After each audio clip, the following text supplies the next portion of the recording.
प्रांत के ठिकाने और पीओके के ठिकाने। इस वक्त बड़ी खबर, कैबिनेट बैठक में पीएम ने सेना की सराहना की है। इस वक्त की बड़ी खबर, कैबिनेट मीटिंग के दौरान प्रधानमंत्री ने सेना की सराहना की।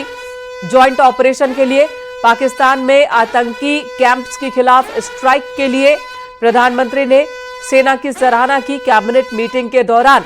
और इससे पहले भी प्रधानमंत्री ने सेना के तीनों विंग के साथ मीटिंग की थी और यही कहा था कि यह फैसला सेना को लेना है कि हमें पहलगाम का बदला कैसे लेना है, पाकिस्तान में आतंकवाद के खिलाफ कौन सी स्ट्राइक करनी है, किस तरह से स्ट्राइक करनी है, किस तरह से एक्शन लेना है और कब लेना है, यह फैसला सेना करेगी, सरकार उसका साथ देगी। प्रधानमंत्री ने खुली छूट दी थी सेना को। और अब जब स्ट्राइक हुआ उसके बाद प्रधानमंत्री ने सेना की सराहना की है। कैबिनेट मीटिंग के दौरान सशस्त्र बलों ने एक बेहतरीन स्ट्राइक की, यह कहना है प्रधानमंत्री का। कैबिनेट बैठक के दौरान ऑपरेशन सिंदूर की जानकारी दी गई, उसे ब्रीफ किया गया। प्रधानमंत्री की ओर से सेना की सराहना की गई और सेना ने जो बेहतरीन स्ट्राइक की है, सशस्त्र बलों पर हमें गर्व है, यह केंद्रीय गृह मंत्री और रक्षा मंत्री ने भी बयान दिया था और उनकी तरफ से भी ये बात सामने आई थी।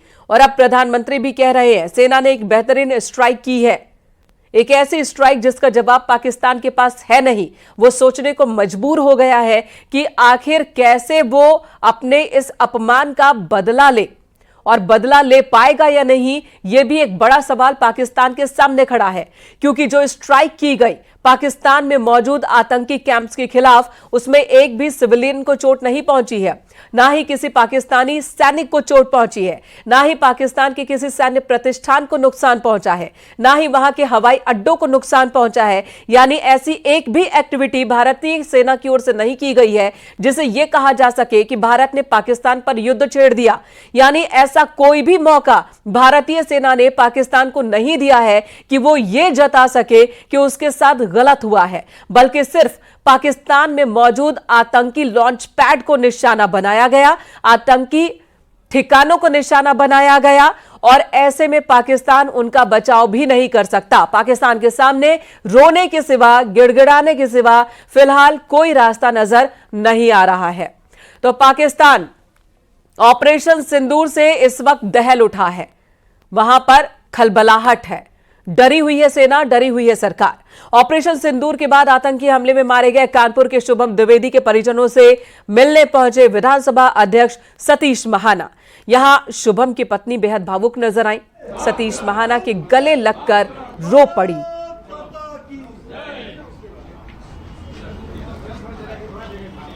सतीश महाना को आप देख रहे हैं, शुभम द्विवेदी के घर पहुंचे हैं वो। और जैसा कि अभी शशि सर ने भी कहा कि 13 दिनों का शोक का दिन होता है जब किसी की मृत्यु होती है और 14वां दिन और बदला ले लिया गया, यानी कि चिता के आंसू। सेना ने आतंकियों के कई ठिकानों को तहस नहस कर दिया और ऐसे में पूरे देश भर में जिन आंखों में आक्रोश था उनमें कहीं ना कहीं राहत है। और इसी कड़ी में उत्तर प्रदेश में भारतीय जनता पार्टी के वरिष्ठ नेता विधानसभा अध्यक्ष श्री सतीश महाना जी हमारे साथ हैं। सर, आज का दिन कैसे देख रहे हैं सर? देखिए, आज का दिन शौर्य का दिवस है। आज का दिन उन मासूमों की हत्या का बदला लेने का, आज का दिन इस बात को बताने के लिए कि हमारी भारत की सेना का शौर्य और पराक्रम अगर वो अपने पर आ जाए तो पाकिस्तान जैसे आतंकवादी अड्डों को, आतंकवाद को परश्रय देने वालों को नस्तो नाबूद करके समाप्त किया जा सकता है। आज का दिन हर भारतवासी के लिए गर्व का दिन है कि जो कुछ माननीय प्रधानमंत्री जी ने कहा था, उन्होंने कहा था कि ऐसे लोगों को जिन्होंने पहलगाम वाला पाप किया है उनको ऐसी सज़ा देंगे कि नज़ीरें याद रखेंगे, सोच भी नहीं सकते, उनको नस्तो नाबूद कर देंगे, उनको मिट्टी में मिला देंगे। और वो काम हमारी जाबाज सेनाओं ने बीती रात करके दिखाया है। आज पाकिस्तान बौखलाया हुआ है क्योंकि उनके आका जो आतंकवादियों के नाम से जिनको वो संरक्षण देते थे, जिनको पराश्रय देते थे, उनका नुकसान हुआ है।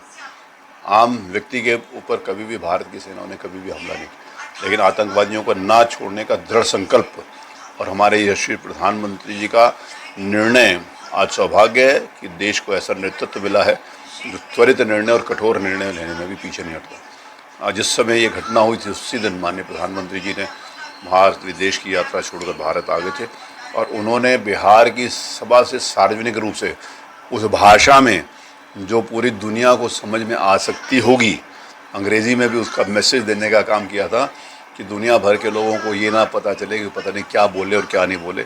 उन्होंने अंग्रेज़ी में भी उसको संदेश को दिया था कि ऐसे आतंकवाद के खिलाफ कड़ा प्रहार किया जाएगा, और वो कड़ा प्रहार कल रात को सेनाओं ने किया। हर भारतवासी का सीना गर्व के साथ चौड़ा है, और 56 इंच का चौड़ा, जैसे माननीय प्रधानमंत्री जी का कहते हैं, उनकी वजह से हर भारतवासी का सीना 56 इंच का है। सर 22 तारीख को कायराना हरकत हुई है और उसके बाद कुछ राजनीतिक दलों में इसमें राजनीति भी करने लगे। किसी ने प्लास्टिक का डमी दिखाया, किसी ने नींबू मिर्चा दिखाया। अब उनके लिए क्या कहना चाहेंगे विधानसभा अध्यक्ष? मैं राजनीतिक जो प्रतिक्रिया उसके ऊपर कुछ भी नहीं कहना चाहूँगा। इस महत्वपूर्ण अवसर पर जब पूरा देश गर्व कर रहा है, तो राजनीति करके उस इतने बड़े काम को हम छोटा नहीं करना चाहते। राजनीतिक सोच किसने क्या कहा क्या नहीं कहा, समय के ऊपर राजनीतिज्ञों ने उसका जवाब दिया, सरकार ने जवाब दिया, राजनीतिक दलों ने जवाब दिया। लेकिन मुझे लगता है कि आज का दिन एक हम लोगों के लिए गौरव का दिन है, और आज का दिन उन सब प्रश्नों का और उन सब अपेक्षाओं, सब आकांक्षाओं का, जो उनकी शंकाएं व्यक्त की, उसके जवाब का भी दिन है। और इसी बीच देश में रिएक्शंस भी आ रहे हैं। कांग्रेस सांसद इमरान मसूद ने कहा कि भारतीय सेना को सलाम है, आतंकवाद को जड़ से खत्म तक कर देने की कोशिश जारी रहनी चाहिए। जब तक आतंकवाद जड़ से न खत्म हो जाए तब तक हमारी कोशिश जारी रहनी चाहिए, यह कहना है इमरान मसूद का। भारतीय सेना के जज्बे को सलाम। और जिस तरह से आतंकवाद को, जो हम उम्मीद कर रहे थे मुंह तोड़ जवाब घर में घुसकर देंगे, वो जवाब देने का काम किया। और आतंकवाद का समूल नष्ट होने तक हमें रुकना नहीं चाहिए। आतंकवाद की जड़ों को समाप्त करना चाहिए, जिससे कोई ये दुस्साहस न कर सके कि हमारे देश में कोई आतंकवादी घटना को अंजाम दे सके। शशि भूषण जी हमारे साथ मौजूद हैं और गदगद हैं, सेना में अपनी सेवा दे चुके हैं, और ऐसे में जो उनके अंदर का सैनिक है यही कह रहा है कि 10 में 100 नंबर वो भारतीय सेना को इस वक्त दे रहे हैं इस स्ट्राइक के लिए। शशि जी, पाकिस्तान हालांकि अपनी हरकतों से बाज तो नहीं आने वाला, क्योंकि मजबूरी है। भारत और पाकिस्तान की नफरत बनी रहे, ये पाकिस्तान की सेना की मजबूरी है, वरना पाकिस्तानी सेना का वजूद खत्म हो जाएगा।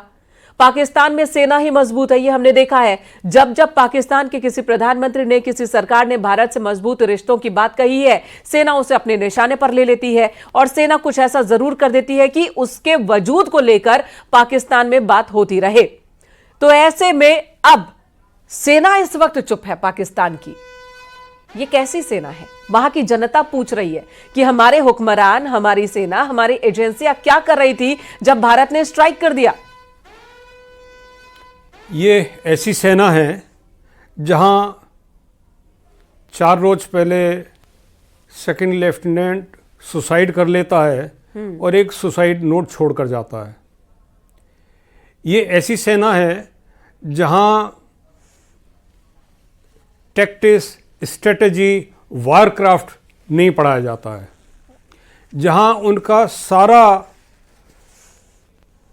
जो ट्रेनिंग का हिस्सा है वो जिहाद ओरिएंटेड है। तो इनकी रेलेवेंस ख़त्म हो जाएगी जैसे ही बॉर्डर के इस तरफ और बॉर्डर के उस तरफ शांति हो जाए। शांति होने का मतलब ये है कि पाकिस्तान की सेना की रेलेवेंस ख़त्म हो जाता है, लेजिटिमेसी ख़त्म हो जाती है।